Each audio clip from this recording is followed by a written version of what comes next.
A lot of times we focus on an obvious obstacle which is distant, and we don't focus on the obstacles that are immediate for us. It's important that we handle the obstacles as they come rather than fixating on the distant one, the faraway one, and not even take the first step. Hello there, this is Yogi. I am a coach helping people get tangible as well as intangible results, developing trust in themselves, having uncomfortable conversations that lead to better relationships, and keeping focus on the purpose of why people are doing what they're doing. Today, we are talking about looking past obvious obstacles. Many of us have done some New Year resolutions, and it's likely we are also seeing some obstacles in achieving them. And many times when we see the first obstacle, it becomes a reason to let go of what we want to achieve, let go of our goal. But today I want to invite you to look past that obstacle and work up to that obstacle. Because many times these obstacles we are talking about are actually real, but they are not immediate. And we focus on them in the here and now, which makes us freeze in the moment and not take action. Let me relate a personal story. I was working at Facebook from 2011 to 2017. And around 2013, 2014, I realized I wanted to do something different, working with people, having deep conversations. But my mind ran into an immediate obstacle. Well, I can't start my own business because I don't have a green card. And I told myself, I will quit this job when I have the green card, and then I'll start my own business. And I was telling this to a good friend of mine, and he called me out on that. He said, you will not quit your job when you get your green card. I was confused because I was so certain that I will quit my job because I really wanted to have deeper conversations with people, and I will do anything to make that happen. So my friend and I decided to have a bet. I said, I will immediately quit my job when I get my green card. And he said, I will give you some slack, not just immediately. You will not leave your job even after 6 months of getting your green card. And I was so sure I will win the bet. And guess what? I lost the bet by a long margin. I left my job actually more than 2 years after I got my green card. And we will dive deeper into why that was the case and what can we do about it, because green card was an obvious obstacle in me doing deep conversations, opening a business for myself, but that was not the immediate obstacle. And this story came to me last week when a client of mine was talking about how he wants to do a bunch of things and lack of green card is stopping him from doing all that. And instead of buying the story at the face value, even though that is a real obstacle, we dived deeper into some of the reasons, some of the feelings behind his lack of action, and he found it very insightful and got acting on some of the goals already. One of the core lessons we realized was this distinction between distant obstacle and immediate obstacle. A lot of times we focus on an obvious obstacle which is distant, and we don't focus on the obstacles that are immediate for us. Even after that distant obstacle is gone, we will still run into a few other obstacles before we are even to the point of hitting that distant obstacle. Let me give an example. This person wants to teach a class helping people go out in the wilderness, and now they can't get paid for that work because they don't have a green card. But we realized once they have the green card, there are a lot of other things that need to be done in order to teach people. For example, developing skills, outreaching to appropriate places, getting the experience. And we keep fixating on the obvious but distant obstacle without focusing on the next step we can take. Let me give you an analogy in terms of traffic lights. Let's say you want to go from one part of the town to another part of the town, from A to B. And there are many traffic lights along the way. And you say, well, I can't go forward because the 7th traffic light is not green. In real life, when you're driving, you wouldn't wait for all the traffic lights to turn green before you even make the first move. Green card is actually an obstacle, but it's the 7th or 17th obstacle, not the first obstacle. So it's important that we handle the obstacles as they come rather than fixating on the distant one, the faraway one, and not even take the first step.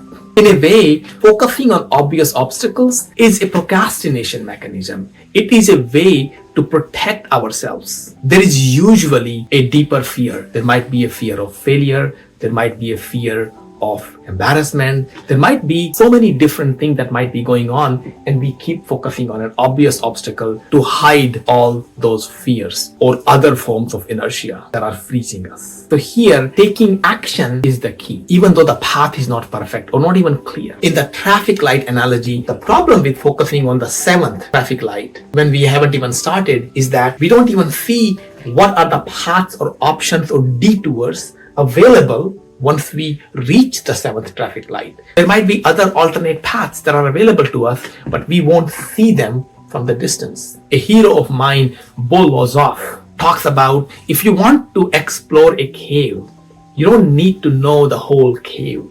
You just need to know where you are and be able to see 10 to 20 feet with your headlamp. That's all you need. And in the traffic light analogy, you just need to see that the next traffic light is green. In terms of taking action, you need to have a couple action steps that you can take, and that's all we need. In the remaining of the video, I want to share with you 3 steps that I use with myself and people when we run into an obvious distant obstacle. Number 1 is we want to have a clarity on what our goal is. In my case, I wanted to have deeper conversations with people in my day-to-day work. With my client, he wants to take people outdoors and make it into a sustainable business. And we want to have the clarity on what we want without keeping in mind all the obstacles we are running into. If there were no constraints, what would I really want? This is like one of the rooms of Walt Disney. He talks about the 3 rooms exercise, and one of the rooms in his studio was unlimited thinking room, where he didn't think of any obstacle. He didn't let technology constraint come in the way. He didn't let people constraint come in the way when he thought of big vision. This is the vision without any constraints. The second step is that of research and path selection. Once we have the goal, there are many paths that lead us to the goal. We want to do a little bit of research, not to the point of analysis paralysis, but we want to do some research of which path is most appropriate for us to take in order to reach the goal. We don't want to do a lot of prolonged planning. Here we want to do some research, but mostly we want to focus on how each path feels like to us, how likely it is to take us to our goal. If we are confused about anything, the goal here is not to think too much, because whatever we are thinking is based on our preconceived notions, and it most likely won't be accurate anyway.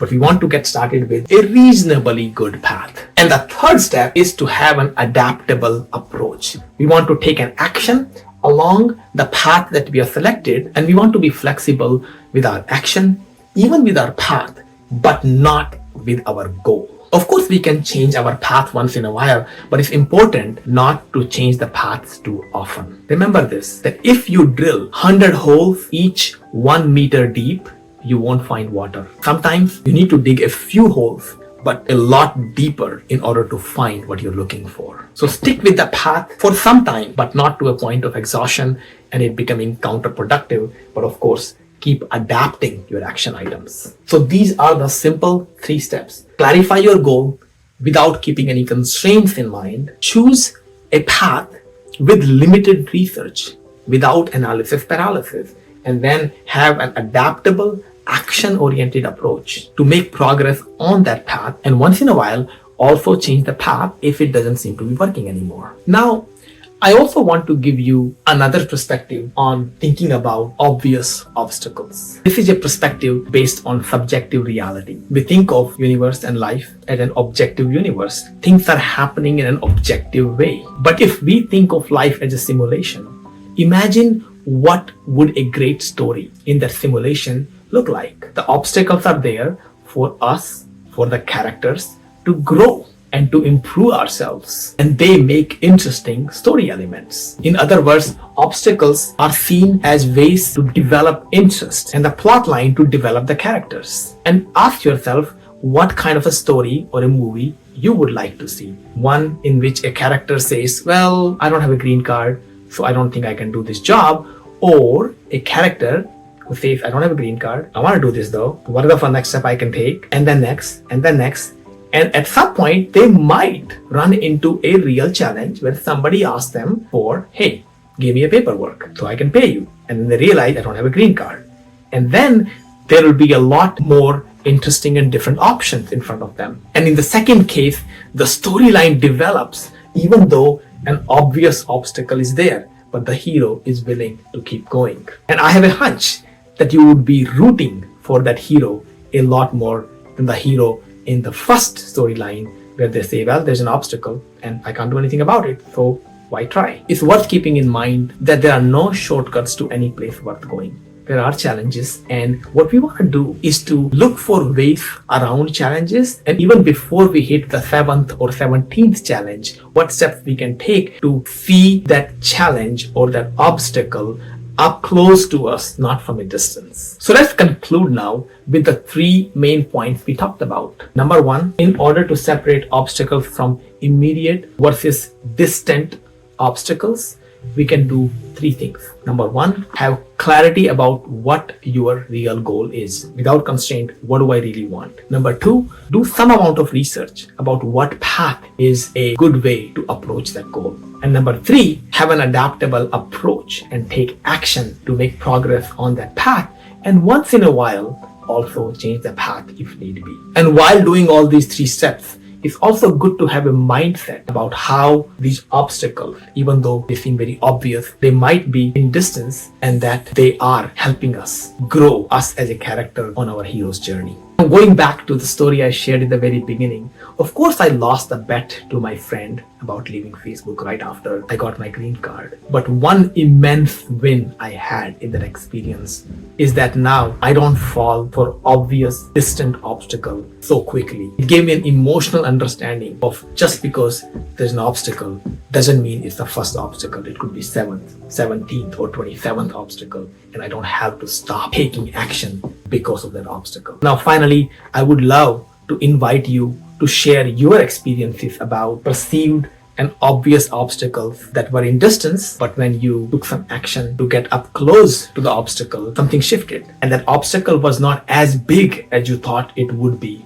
from the distance. I would love to hear your story, and if you apply the 3 principles we talked about, I would love to hear your story also. And if you found these 3 principles about handling obvious obstacles, I would love to hear your insights in the comments below. Thank you.